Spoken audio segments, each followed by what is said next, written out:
Dobrodošli v popoldanskem delu našega današnjega znanstvenega posveta.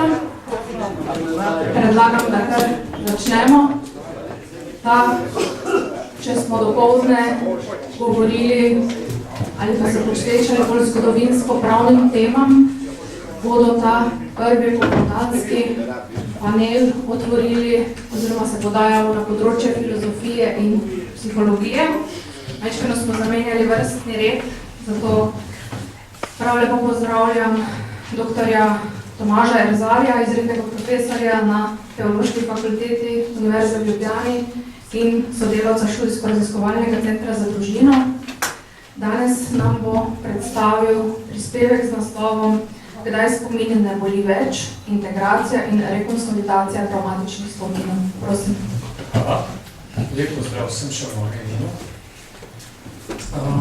Zdaj bomo probali pa še malo se preseliti v sedanjost. Se smo videli, da težke teme predbudijo težke občutja, če hočemo ali nočemo. To so krivice, so izgubljena življenja, stvari, ki si jih težko zamišljamo, težko predstavljamo, ampak živijo z nami ne glede na to. In spoznanja psihologov, terapeutov so v zadnjih desetletjih bile usmerjene ravno v to, da traumatični spomini živijo z nami, bodi so integrirani kot travmo ali pa neintegrirani obliki, se pravi razpršeni, kar pomeni, da naš miselni, verbalni del ne more povezati spominov v eno zgodbo. Spomini so pretežki, spomini mogoče odirajo v obliki nočnih mor, v obliki tega, da se izognemo določenim temam, krajem, imenom, ker nas bolijo. In to je čisto naravno, da se pač človeška psiha zabruje tako, da naredi ali en zid, eno disociacijo, ali pa se temu izogne, se pravi, hodi po drugih poteh, ne hodi pa tja, kamor, kjer stvari bolijo.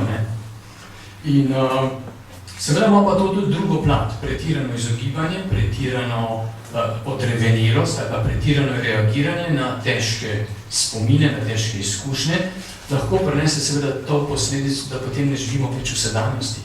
In potem pretežno samo še reagiramo, da nam vsaka mala krivica prebudi cel niz krivic in seveda potem dobimo občutek, da živimo v svetu, ki se ni dal spremenil.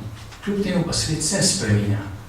Prihajajo novi ljudje, nove izkušnje, nova doživetja, ki pa jih naš se ne zato, da bi bili mi, da bi si mi to želeli, ampak naš psihični aparat je tako narejen, da filtrira vse, kar je novo in razume, dojema, interpretira po starem kopitu. Vse to se verjetno predstavljate. In zato smo poskušali s Katarino govoriti o tem, kaj pa je v našem spominu, v naši psihi tazga, ki nam lahko pomaga premagati traumatične spomine oziroma jih vključiti v eno širšo zgodbo, v eno širši pomen. Recimo, ki bi začel z eno prigodo ali pa z enim spominom. Mi smo imeli študijsko ekskurzijo v Dachau pred časom in tam so tudi zaznali to, da mladi, pravzaprav te kulture spominjanja, ki tam dosti razvita, imajo svoj center, mladi ne sprejemajo tega. Ker te spomini so traumatični, so težki. Mladost, se res, živi obrnjena v neposredno prihodnost, dan, dva naprej. Bomo zdaj gledali 30 let nazaj. No, ampak so šli v to smer, so naredili news hosting in tako naprej in mlade hočejo prek delavnic in tega, kot je bilo zdaj na naši poletni šoli, pritegnem s tem, da seveda jih ne govorijo, da je šlo to za usode, da je šlo to za zgodbe, za ljudi, ki so tako stari kot oni. No in ena naslov so dali namesto številk imena. Se veste, te ujetniki so imeli počasih tudi tetovirane številke, ne vem, če v Dachovu, ampak v drugih taboriščih, tudi v Dachovu. No in ideja je, da se pravi, to niso številke, to so imena. In mogoče za en tak moto tega, kar bi želel danes povedati, bi pa jaz rekel, namesto imen, ali pa poleg imen, iskrene zgodbe. Se pravi, tle treba narediti za to, da dobimo eno pravo kulturo spominjanja, še en korak naprej v smeri iskrenosti. In če bi bilo vprašanje, zakaj je tako težko gojiti pravo kulturo spominjanja, zakaj je tudi Nemčija imela veliko težav s tem, najti pravi jezik, bi bil mogoče tak zasiln odgovor za začetek, da je taka kultura, ker je to stvar iskrenosti, ker je to stvar ranljivosti, ene osebnega stika s tem, kar tebe boli. Zato je ta kultura spominjena počasen in pa notranji proces. Ne moramo pričakovati, da ga bo država zapovedala, ali da ga bo s čim spodbudila, lahko bi ga, lahko ga pospeš, ampak pravzaprav ni vse od nje odvisno. To je tudi nekaj, kar lahko mi ljudje med sabo in teh manjših skupnostih ali pa v okviru lahko naredimo. Dobro, zdaj psihologija ugotavlja, da je spominjanje dvojni proces, da zahteva dvojno pozornost. Eno je proces obujanja preteklih izkušenj, ko se naša pozornost usmeri v dolgoročni spomin. Če vam jaz rečem, spomnite se najlepšega dneva v letošnjem poletju, bo šel ta proces najprej tukaj, vaša pozornost, ta kratkoročna, se bo počas mogla spremeniti v dolgoročno. Počas se boste mogli spomniti, se res, kaj sem bo počel polet. In pravijo raziskovalci, da približno po 90 sekundah, če se stvari spominjaš, po 90 sekundah ta spomin postane celovit. Dobi tudi svojo čustveno podlago, dobi še druge povezave, spomniš se podob, okusov, vonjev in ta spomin postane celovit. To je ena plat, se pravi proces, ki gre iz kratkoročnega v dolgoročni spomin. Potem je pa drug proces, ki gre iz dolgoročnega v kratkoročni. To je pa tisto, ko je treba prijeti, tako rekoč, če govorim v tem računalniškem jeziku, je treba prijeti spomin, mu dati ta potencial sedanjosti in ga prenesti v kratkoročni spomin. To je pa rečemo temu proces spominjena, samega spominjena. To se recimo pozna tudi takrat, kada gledamo kakšne stare fotografije, veste. Najprej se spomniš, to smo bili pa mi uradovni, ker smo tam tisto hladno vodo gazili, ne? To se še spomniš en časa, da si bil star 5 let, 7 let. Potem se pa počas ta spomin zabriše. In se spomniš bolj kot tega, kako je bilo tam na izletu, se bolj spomniš tega, da si to fotografijo večkrat gledal in si se ob tem spominil. In ti star spomin gre, se malo deli, počas ga pozabiš, se pa zelo živo spominjaš spominjanja. No, kar je ravno znak tega dvojnega procesa. Se pravi, zdaj na tako zdravo spominjanje, ali bomo rekli čustveno fleksibilno spominjanje, je tisto, kjer sta te dva procesa, pa te dve pozornosti uravnoteženi. Kjer ne prevladujejo samo spomini brez enega stika z sedanjostjo. Recimo, to je v primerih, ko vam ljudje kakšne spomine govorijo in so te spomini mogoče težki in potem vam govorijo v tem stilu, da rečejo, joj, koliko je bilo težko, veš, pa to, pa ono, no, pa to se mi je tudi zanj zgodil, pa zanč. Pa vidite, se to ni več spomin. Sprav, da je ta spominska zgodba, kar postane sedanja zgodba. To se nam nehote doskrat zgodi, kadar govorimo tudi o kakšnih krivicah in potem takoj ne vežemo na to, da nam je včeraj en krivico naredil in tako naprej in tako naprej. To je eno tako vrste spominjanje, ki ni uravnoteženo. Potem je pa tudi taka vrsta spominjanja, kjer recimo so spomini popolnoma površni. Ljudje rečejo, ja, pri nas doma, pa smo se imeli pa zelo lepo. No, čudovito. A se kakšen spomnite kakšnega dneva, ker ste se imeli tako lepo? No, to pa ne. Se pravi, je veliko načelnih, veliko stereotipnih spominov, pri nas je bilo lepo, hodili smo na izlete, smučali smo čudovito, no, dajte mi en dan opisati, ga pa ne znajo. Zakaj? To je znak, to so raziskovalci potem te spomine analizirali in so gotovili, to je znak enega odklonilnega spominjanja. Se pravi, vsa čustva so tam na strani in ohranjanje samo neka verbalna, idealizirana podoba v tej preteklosti in rečejo, lepo smo se imeli, pa vprašaš, kaj je bilo lepo, no, vse ti ne spomnim. In to je recimo tudi en tak primer. Se pravi, ali so spomini, smo rekli, taki, da so kar malo kaotični, ker je brez repa in glave, ali so pa taki, da so lepo urejeni, ampak so čisto stereotipni. To je tako, kot če bi vam jaz rekel med vojno, to so bile pa težki časi. No, dedek, povej nam še kaj, kaj je bilo tako težko? Vse. Dobro, vse, vemo, ja. No, dej malo povej, kje si bil, kako je bilo, kaj si doživel. Marsikaj. Ker človeška psiha je tako narejena, da lahko spomine, če jih odklanjamo skupaj z tem nekim čustvenim nabojem, se izpraznejo. Spominov ni. So samo še taki načelni spomini. Jaz sem bil nekje, ampak ne znam več o tem povedati. Ne? To sta taki dva ekstrema. Se pravi, na sredi so pa avtonomni spomini, tako imenovani avtonomni spomini, kjer sta oba procesa povezana. Se pravi, jaz lahko vam govorim, da vas gledam v oči, pa govorim o enem preteklem dogodku, hkrati pa na ta pretekli dogodek repim glavo. Se to čutite, da je to ena zahtevna stvar. Ne smeš ti odtavati. Jaz zdaj govorim nekaj, ja, kako je bilo z mojim stricem, veste, potem se ga pa zaprl, pa to, pa nobel ima še teta tle, pa še ne čak, ja, pa sem ga psanje, čak, ja, so ga mena, nisem iztekli, Tomaš. Kam si ti odšel? Začel si pri stricu, zdaj si pri psu, zdaj nam boš še vse opasnih psov razložil, to nima benga repa in glave. Ampak ravno zato, ker je moja pozornost odšla. Jaz nisem sposoben v tem primeru vas gledati, razumeti kot sogovornika, ki se mu moram malo prilagoditi in hkrati obdržati to pozornost, kaj se takrat dogaja. In ga odnese. Vse čute, ne? Kakšni ljudje, ne, bom rekel, ne, vsak ima kakšnega, ne mi, ampak drugi, ne, naši sorodniki. A ne, so vam kakšne zgodbe povedali 100-krat in 100-krat, veste? Kaj reči, joj, kaj se nam je znam zgodili, joj, vedi pogledaj tisto hruško, vse nam je zgnilo, ti pa že veš, In pa nam bo spet povedal to, pa ono, pa tretje, pa četrto zgodbo, ki je treba 10-krat, 100-krat povedati. A ne? Zato, ker kaj? Ja, niso še tako bolj očitno ta zgodba, ben je še ni slišal, ben je še ni pomiril in je treba znova in znova povedati. S tem pa seveda pozabljajo, da se smo v sedanjosti delili, to si že povedal. Vemo, gremo naprej. Ne, še. In je treba še enkrat povedati, ne. A čutite to razliko, ne? Se pravi, ta dvojna pozornost je znak ene neko take zdrave, čustvene fleksibilnosti, ki pomeni, da so naši spomini na nek način bili že povedani, imajo en smisel, imajo eno zgodbo in zdaj peljejo naprej, peljejo na svojo prihodnost, ne? Dobro.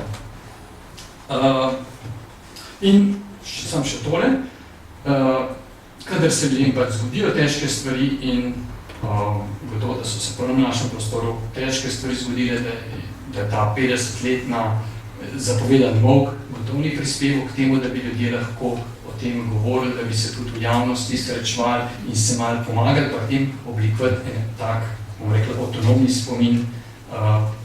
To je ena plat. Druga plat je pa, da gotovo v svojih družinah, v svojih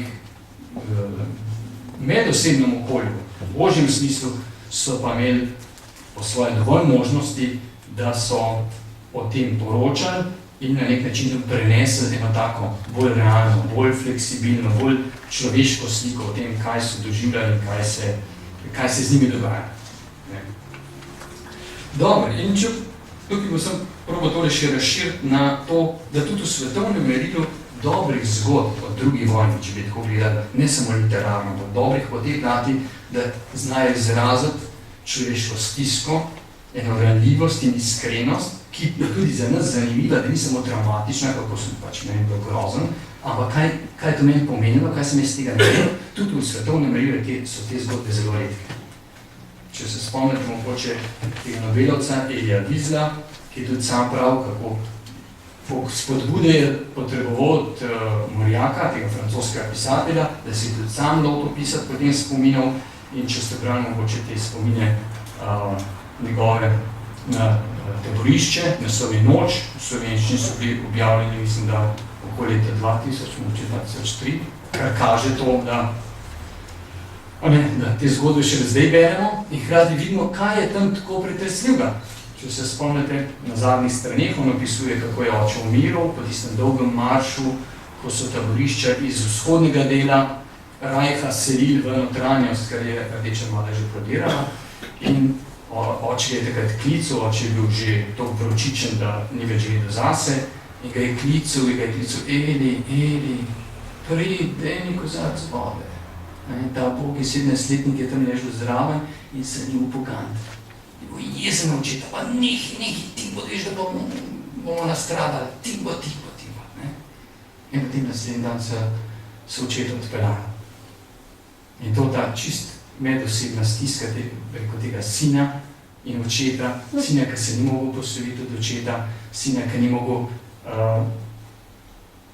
živeti potem naprej s tem občutkom dobro, naredil sem, kar sem mogel, ampak skozi je to mučilo in to je tista globja plat te zgodbe. Vse ta zgodba, noč, nekaj poslednjima poglavja, ki so težka. Imajo ene spomine, o teh strahotah, ampak bi rekel, takih zgodb je veliko. Ena taka zgodba, da pa nekdo lahko reče, bil sem žrtev, ampak hkrati sem pa jaz tudi vse razmišljal, kaj pa če nisem jaz sem žrtev, a sem jaz vse prav naredil.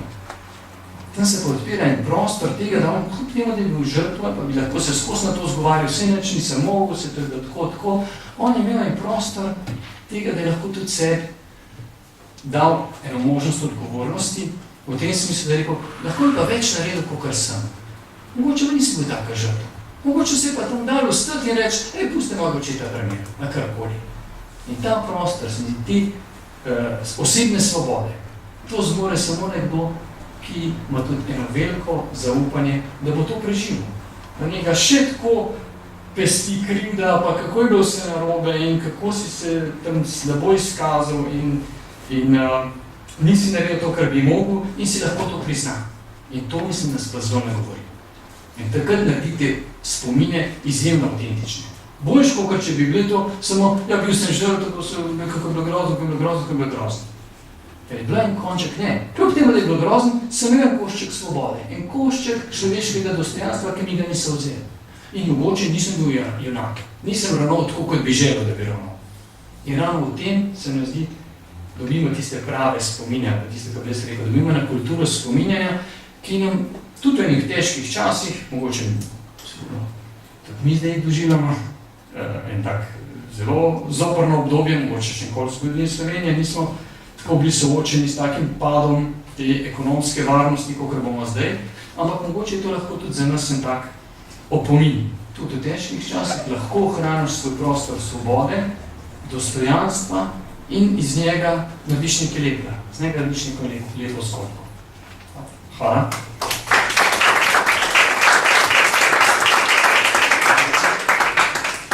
Hvala lepa, profesor Rezarju, za to zanimivo predstavitev in razmišljanje. Doktorica Katarina Pompan-Rezar je docentka za zakonsko in družinsko terapijo na Teološki fakulteti Univerze v Mariboru in sodelavka študijskega raziskovalnega centra za družino. Svoj prispevek danes je naslovila pomen trenutkov stika v zdravem razvoju in zdravljenju travme. Pozdravljeni še v mojem imenu. Jaz bom nadaljevala to, kar je Tomaž začel, ne iz teh dejstev, pa iz tega, kar se je nanizalo čez dopoldne in je prebudilo velike enih težkih čutenj. Ja, rabimo en preklop v to, da vendar mi smo zdaj tukaj.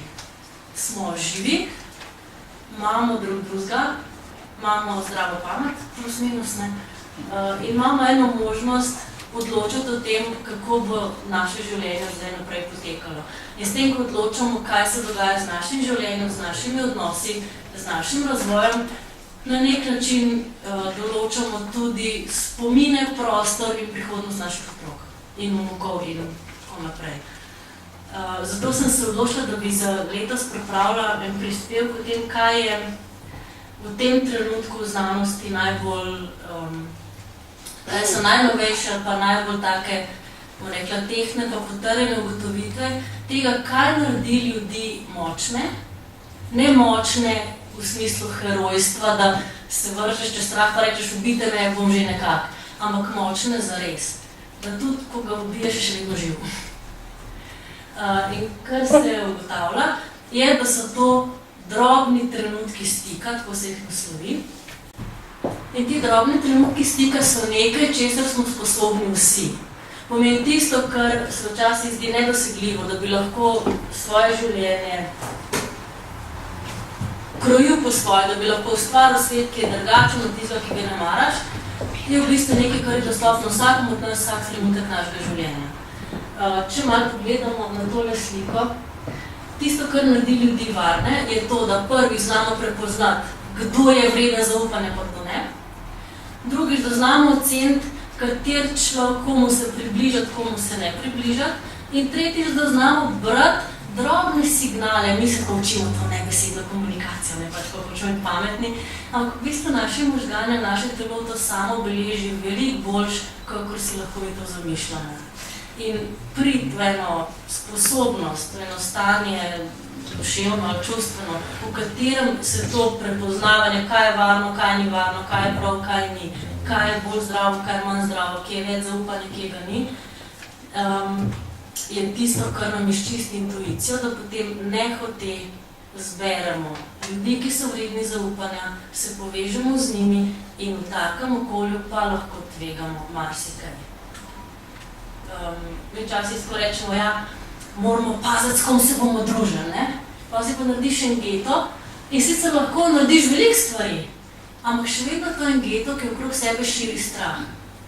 In mogoče ogromno ljudi okrog tebe, ob katerih bi se lahko začel širiti pogum, sam jih nismo prepoznali. Ker, kako rekel Tomaž, gledamo skozi strahove. Skozi lasen strah, itak je bilo skozi narobe, zdaj spet narobe, spet so vsi enaki. Ne, niso. Niso vsi enaki. Ampak to, kdo je enak, pa kdo ni, tega ne moreš vedeti, zato, ker si to pameten, ampak zato, ker tvoje telo to čuti. Pomeni ta občutljivost na socialne ključe. To so te drobne stvari, ko nekoga začutiš, da lahko mu zaupaš marsikaj, pa nekomu pa začutiš, da mu ne moreš zaupati. To ni racionalna stvar, to je avtomatično. Če imamo to občutljivost povečano ali pa prebujeno, potem se bomo veliko lažje med seboj povezovali, ker bomo vedeli, da se povezujemo s pravimi ljudmi, ne bomo v odnosih razočarani, ker ne bo zaupal nekomu, ki tega ni vreden. Ker bo že organsko čutil, da, glej, tale, ko se mi pa nasmehne, to pa ni ta prav nasmeh. On drug nasmeh je pa bil ta prav. Ja, kako veš, ja, pol milimetra više imel kotička ust. Ne, tukaj noter.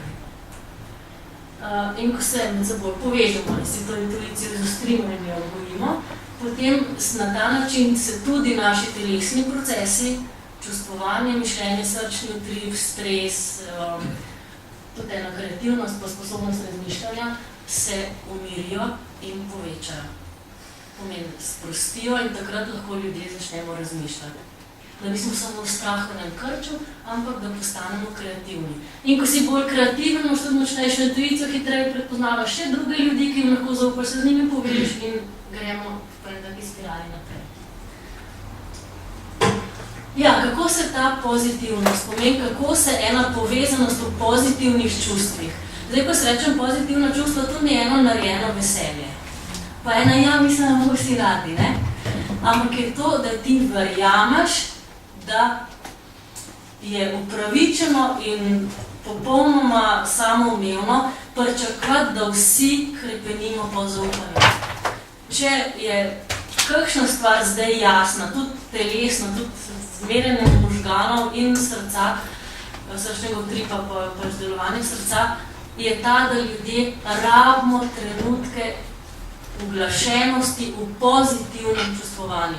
Pomeni, da imamo skupaj nekoga radi, da smo skupaj nečesa veseli, da lahko, ne vem, se dobimo na takem forumu, pa skupaj debatiramo o stvarih, ko nas zanimajo. To je uglašenost na pozitivno. In uglašenost na nekaj, kar je zate vredno, lepo in prijetno. Prijetno v smislu kreativno, zanimivo, te vleče naprej. In prva stvar je očesni kontakt. Če gledate, to je tako zanimivo gledati v debatah, kjerkoli tudi medijsko, ali pa koliko malo se ljudje v oči gledajo. Ja, ker še ti pogledaš v oči, lej, se ne bo dal več skriti, kaj si jaz mislila, ne? Je bolj, da gledamo tla. Dokler si gledamo v tla, si lahko mislimo karkoli, ko se pogledamo v oči, je konec. Bomo začutili drug drugega. Naslednja stvar je nasmeh. Nasmehi so lahko taki, ne, za nalašč.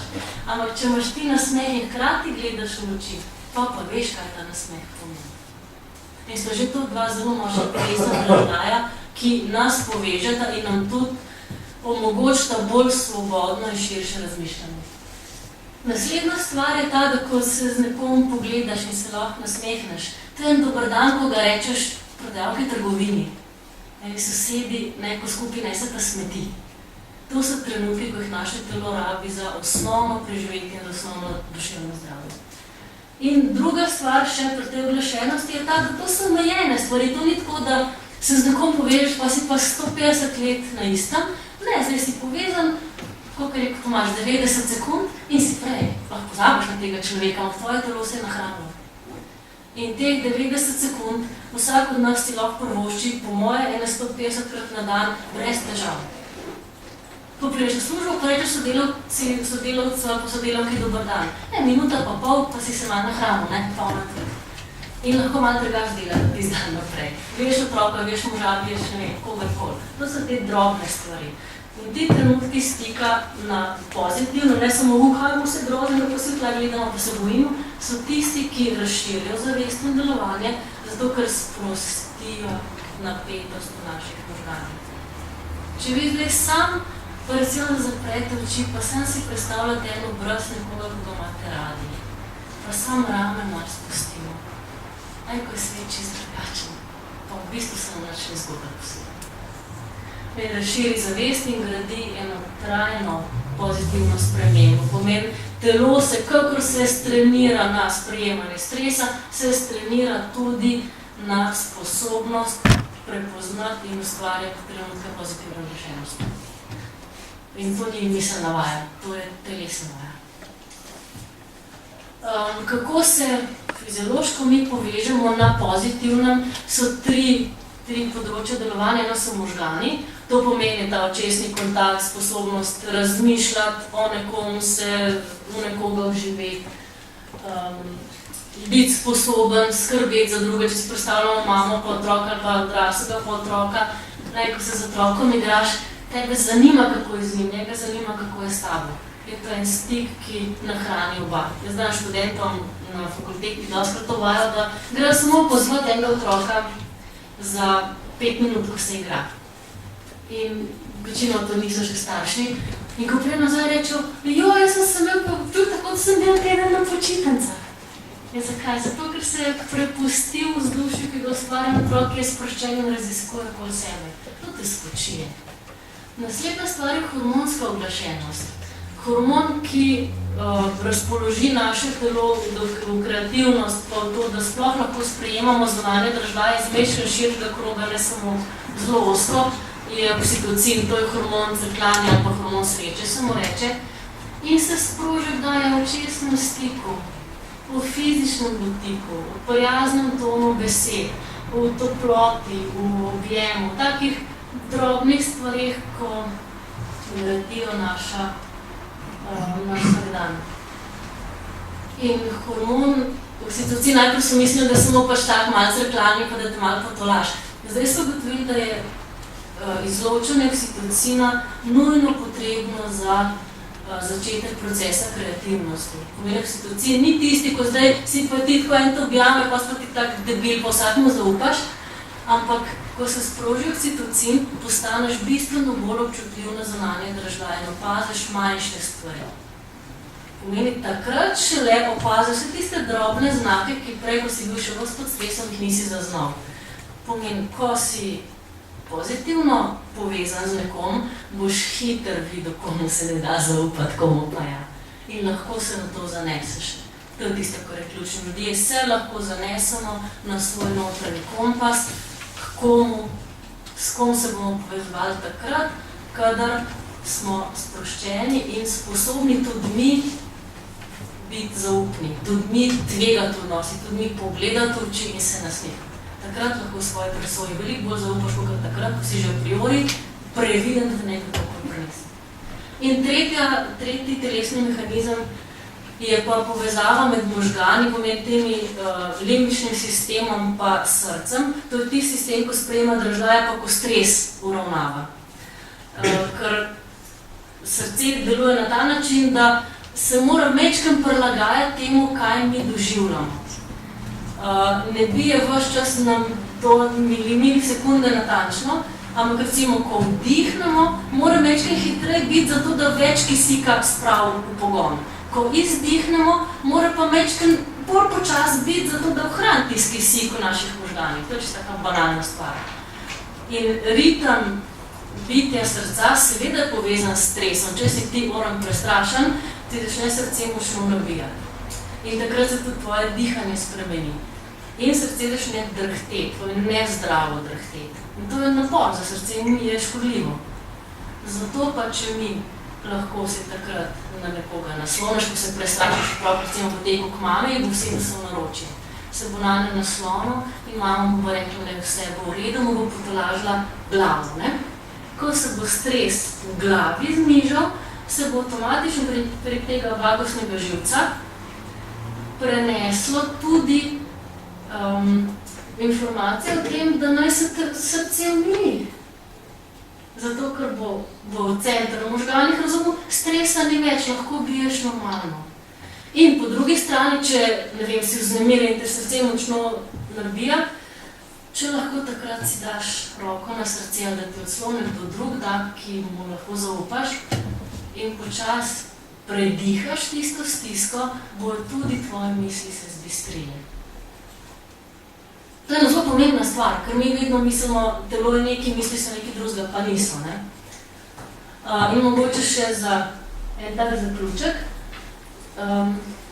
Še ena stvar se je gotovila pri teh pozitivnih pa negativnih čustvih, ne glede na okoliščine, ne glede na razmere, ne glede na prisotnost ali odsotnost travme, je pojavljanje drobnih trenutkov pozitivne oglašenosti zelo pogosto povsod, po svetu, ko se pregledali raziskave po več različnih okoljih, je zelo pogosto in tudi kratkotrajno. To so drobne, se pogledaš, rečeš, joj, ne, lepo, da si je sonce, kakorkoli.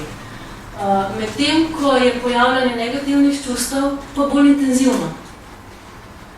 Zato so potem prišli do enega takega razmerja, da za vsako negativno čustvo bi rabil 3 pozitivna, 3 trenutke pozitivnih čutenj. Pomeni eno tako razmerje 3:1.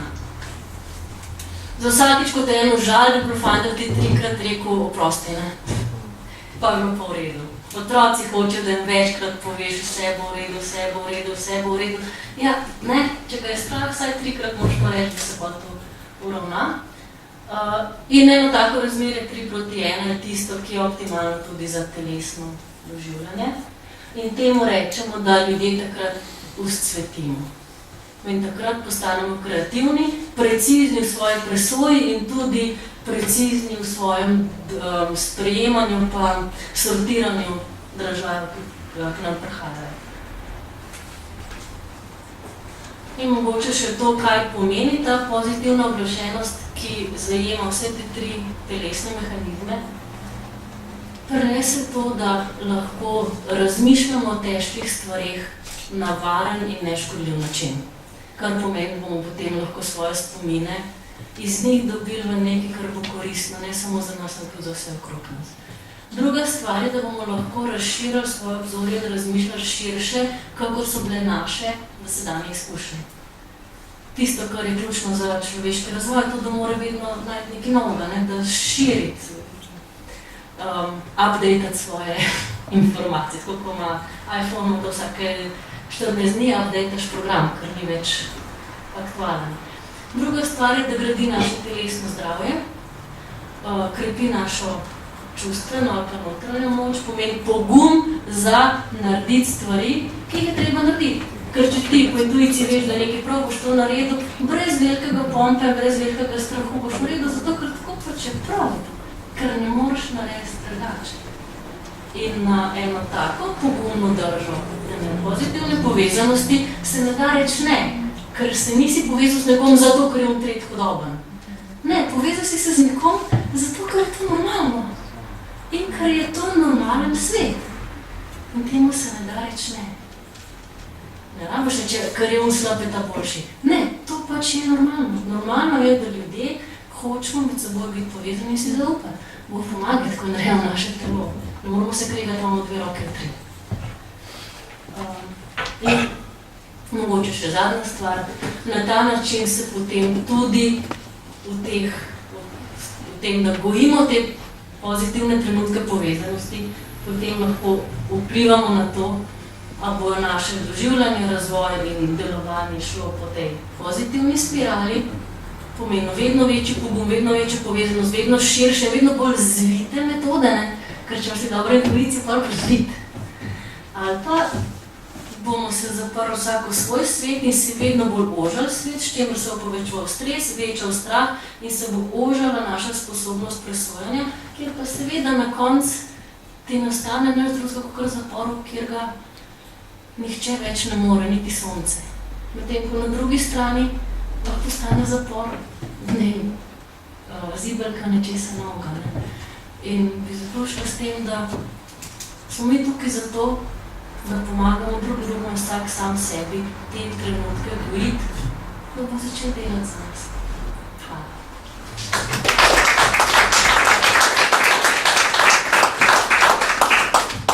Hvala lepa, doktorici Katarini Kompaner-Žrak.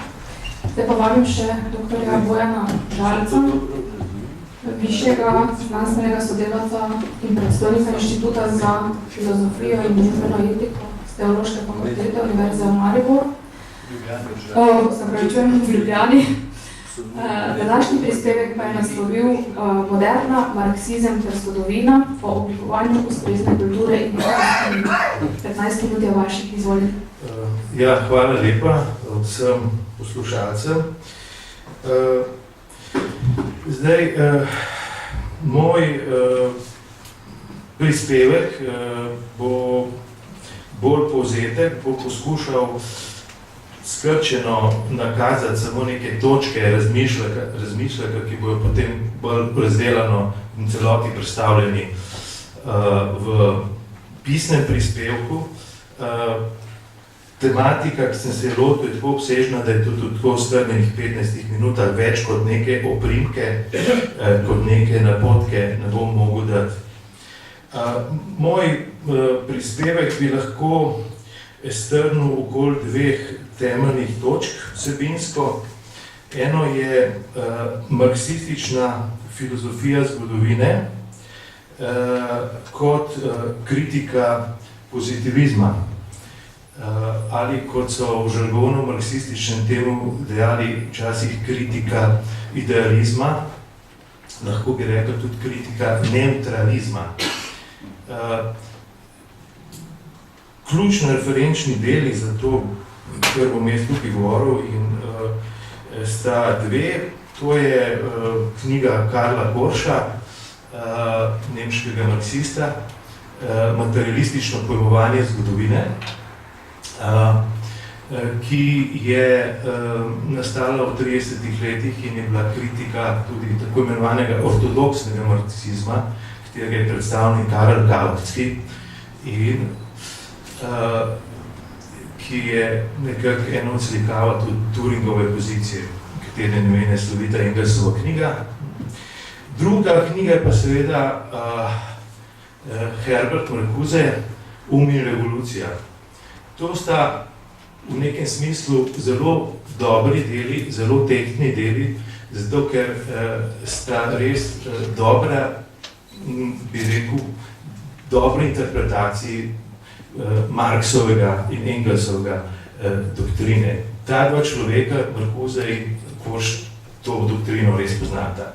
Tako da to je najboljši vir poleg samih Marksovih in Engelsovih tekstov za razumevanje te problematike. Druga točka, se pravi prva marksistična filozofija zgodovine in kritika pozitivizma. Druga točka je pa razumevanje moderne. In sicer bom samo malčkaj komentiral v tem kratkem času tezo, da je gnosticizem narava moderne. Referenčno delo je seveda delo avstrijsko-ameriškega filozofa Erika Fegelina, pravzaprav Ericha, pa si je potem zaradi spoštovanja do ZDA dal stran in zamere do Avstrije dal stran H in se reče Erik Fegelin. Tudi to delo je šlo v slovenščini in ima naslov Nova politična znanost, uvod. To ni dolgo, kar je ta knjiga izšla. No in glavna teza Fegelina je, da je gnosticizem tista globinska narava moderne. In to seveda kot marksizem, kot del moderne, ki se je tudi razumel kot del moderne, kot pravzaprav dopolnitev tistega, kar se je začelo z razsvetljenstvom in realizacija humanizma, ki se je razsvetljenskega, z razliko od nacizma, ki se je razumel antimoderno in tudi drugi so razumeli antimoderno. Torej, da je gnosticizem tista prava narava moderne. Gre pri tem mojem početju pravzaprav za poskus prodreti v teologijo marksizma, v marksistično teologijo, ker tukaj imamo opravka z dobesedno z neko teologijo. In če mi te teologije ne razumemo, ne moremo doživega marksistične miselnosti z nobenimi dejstvi, z nobenimi dejstveno zgodovino, z nobenimi raziskavami. To še zdaleč ne pomeni, prav nasprotno, da te dejstvene raziskave niso pomembne, da te podatki niso pomembni, ki jih ta center ubilo priobčuje, ampak če hočemo mi razumeti zares marksizem in mogoče tudi na nek način vplivati na ljudi, potem moramo to teologijo razumeti. No, skratka, ta moj poskus je vpet v neko širšo zgodbo filozofsko-teološkega razumevanja moderne in ki se giblje na enem backgroundu ozadju mojem, ki ga z enim temeljno ozadje je nekaj delitev na solidarni personalizem. Na eni strani, to sem v svoji knjigi Človek moralne umetnosti 2010 obsežno pojasnjeval, in na drugi strani proti tečaj nihilizem in instrumentalizem. Ne? In teza je, da se nihilizem, ki je vrednotna izravnava vsega in je psihološko nevzdržna pozicija, slej vedno preobrazi v tak ali drugačen instrumentalizem, ki je pa poetičnega vidika to, da so konkretni ljudje mišljeni zgolj kot sredstvo, ne pa kot cilj. Torej, to je ta background teološki. Zdaj, če gremo najprej, če gremo najprej k marksističnemu pojmovanju zgodovine in kritiki pozitivizma. Torej, tukaj se moramo mi zavedati, da je včasih se reče, da so marksisti mislili, da zgodovino vodijo neki železni,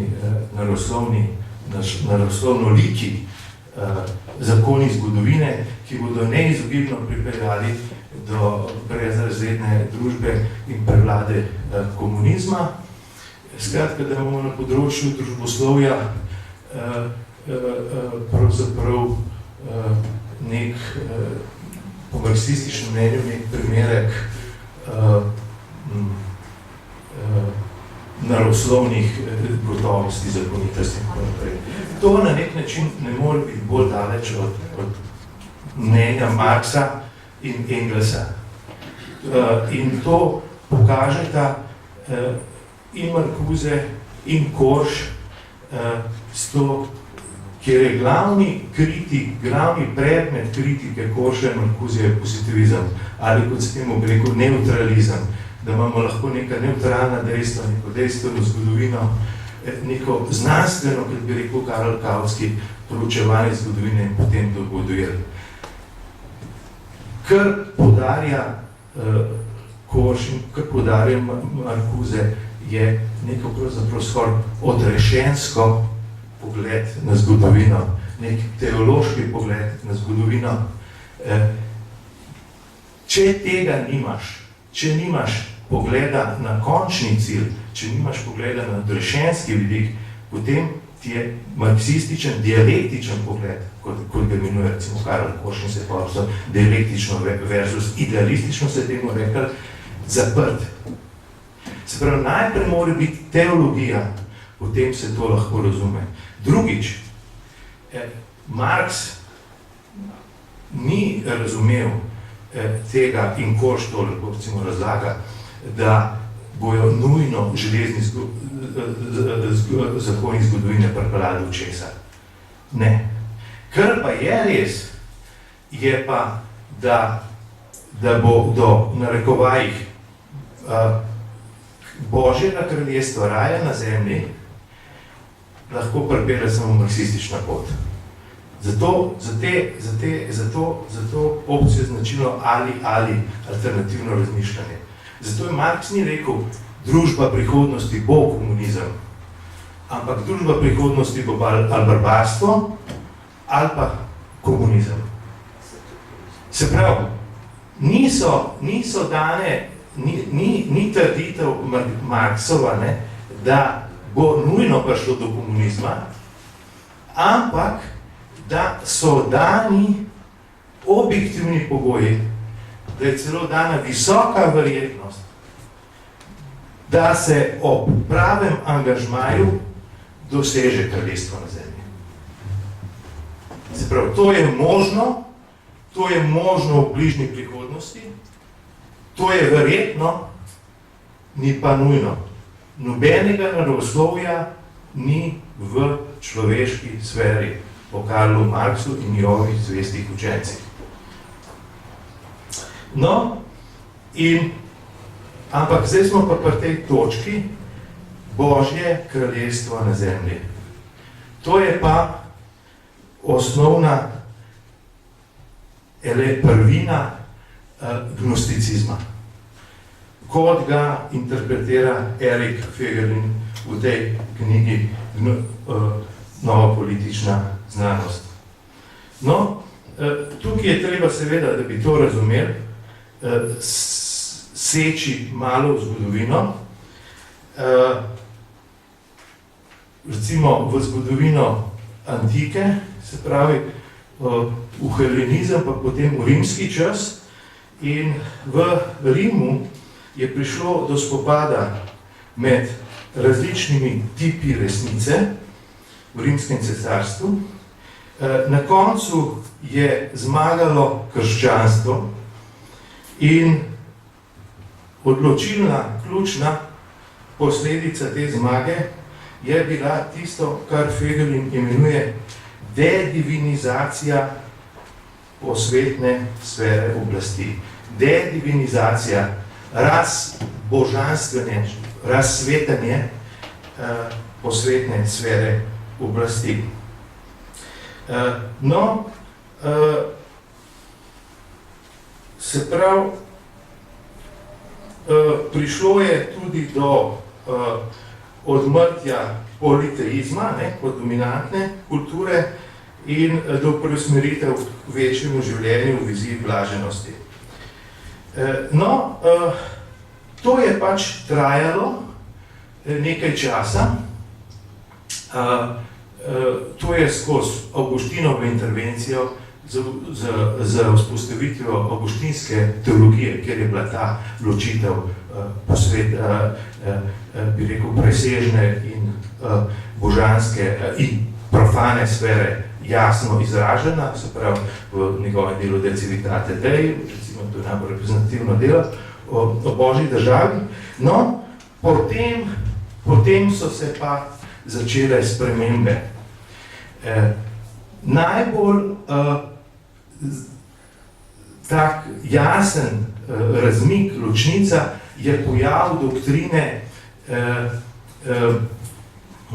Joachima iz Fioreja in njegove aplikacije Svete Trojice na svetovno zgodovino.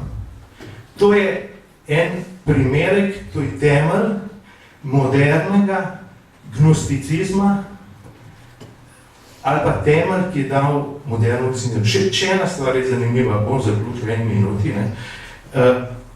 Ta teza od